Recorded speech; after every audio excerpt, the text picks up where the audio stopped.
साथियों, बिहार है, नीतीश कुमार है, लेकिन यहाँ आजकल जनगणना की बहार है। लेकिन क्या जातीय जनगणना नीतीश कुमार का मास्टर स्ट्रोक है? क्या भाजपा के लिए 24 के चुनाव में बनेगा ये अड़चन?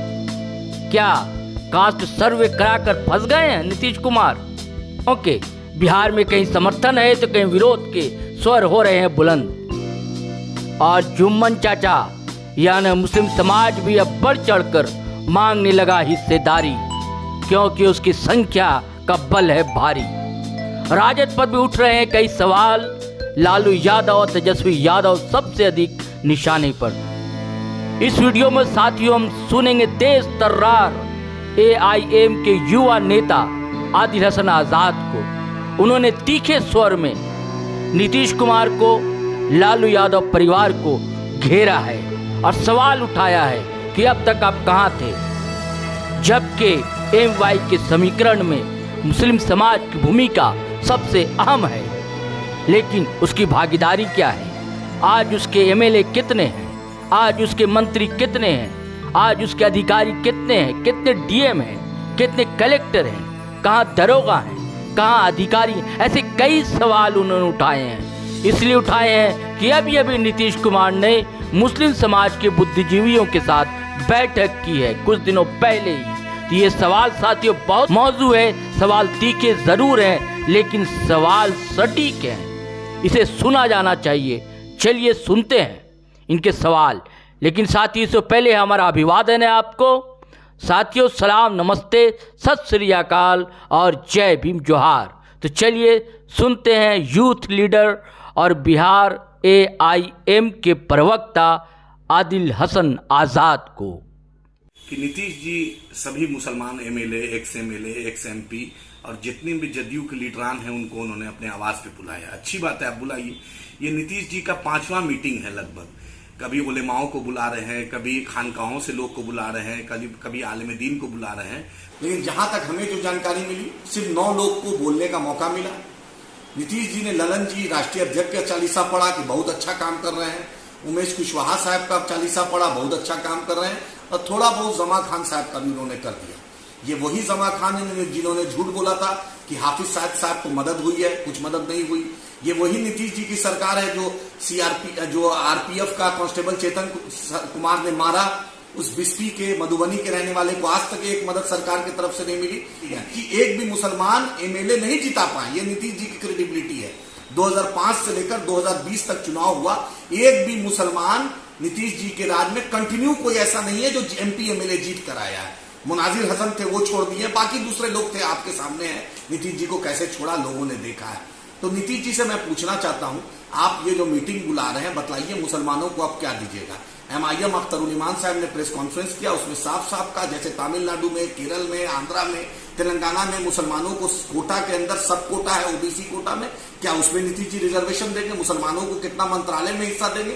क्या माइनॉरिटी बजट जो तेलंगाना में 2200 करोड़ है, क्या बिहार में भी 2200 करोड़ होगा? क्योंकि आबादी आज 18% से ऊपर है।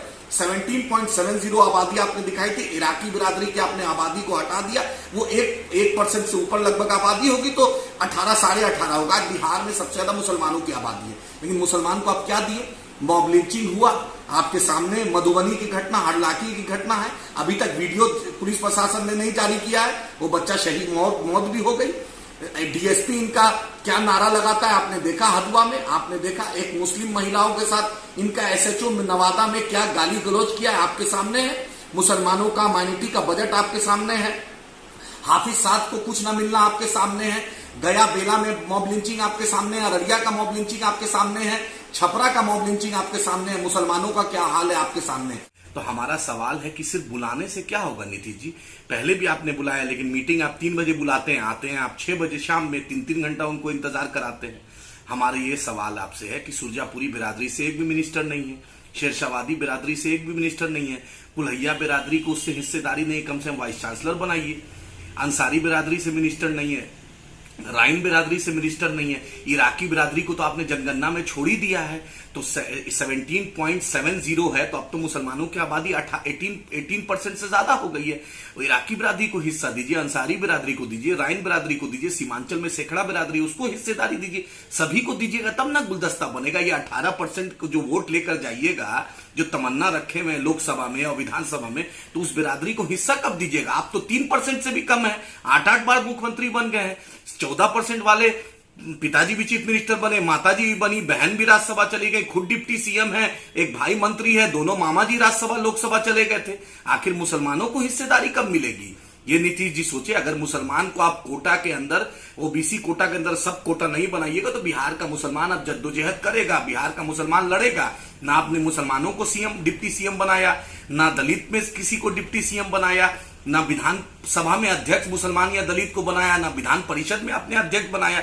जिसने आपको वोट दिया, जिसने आपको ताज दिया, जिसने आपको सरकार दिया, उसको आप कुछ नहीं कीजिएगा, खाली लॉलीपॉप कब तक दीजिएगा? 8 बार तो चीफ मिनिस्टर बन गया, अब और कुछ तमन्ना है? अगर आगे की तमन्ना है तो मुसलमानों को हिस्सेदारी दीजिए, सीमांचल के लोगों को हिस्सेदारी दीजिए। इतनी बड़ी आबादी है, कहीं वाइस चांसलर बनाइए, कहीं माइनॉरिटी कमीशन है, कहीं उर्दू एकेडमी है, उर्दू टीईटी पर आप तक कुछ नहीं बोले, उर्दू अनुवादक पर आज तक बहाली नहीं हुई है। ना मुसलमान डीएम एसपी पोस्टिंग हो रहा है, ना एसडीओ डीएसपी हो रहा है, ना थाना प्रभारी हो रहा है, ना बीडीओ सीओ हो रहा है। आखिर मलाई अकेले कब तक खाइएगा नीतीश जी? सिर्फ राजगीर को संवारिएगा कि सीमांचल भी पिछड़ा है, बैकवर्ड है, बाढ़ से तबाही झेलता है, पलायन झेलता है, रोजगार के लिए तरस रहा है, उसको भी हिस्सेदारी दीजिए। ये मीटिंग से नहीं होगा। अब पटना सीमांचल का मुकद्दर का फैसला नहीं करेगा, अब सीमांचल अपने मुकद्दर का खुद फैसला करेगा। इसलिए आपको बार बार हिदायत दे रहे हैं कि अब भी होश में आइए और सीमांचल को, मुसलमानों को, दलितों को उसका इंसाफ दीजिए, तब सरकार में दोबारा रह पाइएगा। नहीं तो इंशाल्लाह दोबारा ना आप रहिएगा, ना बीजेपी रहेगी और ना ये लालू परिवार रहेगा। इन लोग को भी बहुत मुसलमानों ने चपरासी क्वार्टर से शीश महल पहुंचा दिया। अब इंसाफ की बात हो कि जिसकी जितनी भागीदारी उसकी उतनी हिस्सेदारी। ये हमें क्या मिला? शहाबुद्दीन परिवार को कोई पूछने वाला नहीं, अब्दुल गफूर साहब के परिवार को पूछने वाला नहीं, अब ये क्या कहते हैं तस्लीम साहब के परिवार को इन लोगों ने नहीं पूछा। आप ही बताइए आखिर हमें कब इनको मिला? गफूर साहब एक्स चीफ मिनिस्टर, उनको कुछ पूछने वाला नहीं। एक वक्फ बोर्ड के चेयरमैन थे, उनको पूछने वाला नहीं। पटना के थे, 2 बार एमएलसी थे, उनको कोई पूछने वाला नहीं। आज जाबिर साहब को पूछने वाला नहीं। मुसलमानों की हिस्सेदारी पर नीतीश जी नहीं बोलेंगे। नीतीश जी से मांग करते हैं, नीतीश जी ये दोहरा चरित्र छोड़िए और 2024 के बाद आप कहां रहिएगा ये देश भी जानता है, बिहार की जनता जानता है। अगर आप 18% मुसलमानों का वोट लेना चाहते हैं, 20% से ऊपर दलितों का वोट लेना चाहते हैं, इन दोनों को हिस्सेदारी देनी पड़ेगी, मंत्रालय देना पड़ेगा, इनका बजट बढ़ाना पड़ेगा, इनके लोगों को सरकार में भागीदारी लेना पड़ेगा। और लालू जी आप बार बार कहते हैं जिसकी जितनी हिस्सेदारी उसकी उतनी भागीदारी, तो मुसलमान और दलित हिस्सेदारी और भागीदारी की बात कर रहा है, हिस्सेदारी की बात कर रहा है। इंशाअल्लाह आप लड़ाई लड़ेंगे। बैरिस्टर असदुद्दीन ओवैसी साहब के क़यादत में, अख्तर उल इमान साहब के क़यादत में, अकबर साहब के क़यादत में हम बिहार में लड़ेंगे और लोकसभा भी इंशाअल्लाह लड़ेंगे, विधानसभा भी लड़ेंगे और अपने लोगों को इंशाअल्लाह इंसाफ दिलाएंगे और हिस्से दिलाएंगे। एमआईएम का ये संकल्प है, हम फिर ये संकल्प दिलाते हैं। तो साथियों, आपका सहयोग हमें चाहिए। आपका साथ ही हमारे कारवां को आगे बढ़ाएगा। आपकी ताकत, आपका सहारा ही हमें बल देगा। हमारा UPI नंबर है 8083557257। और अगर साथियों आप ये ना कर सकते हो तो यदि आप फेसबुक पर देख रहे हैं तो हमारा पेज ज़रूर फॉलो करें, लाइक करें, हमारी पोस्ट शेयर करें, कमेंट करें। और अगर आप YouTube पर देख रहे हैं तो हमारे YouTube channel GT road live, उसे आप सब्सक्राइब करें, हमारे पोस्ट को, हमारी वीडियो को शेयर करें, कमेंट करें, लाइक करें।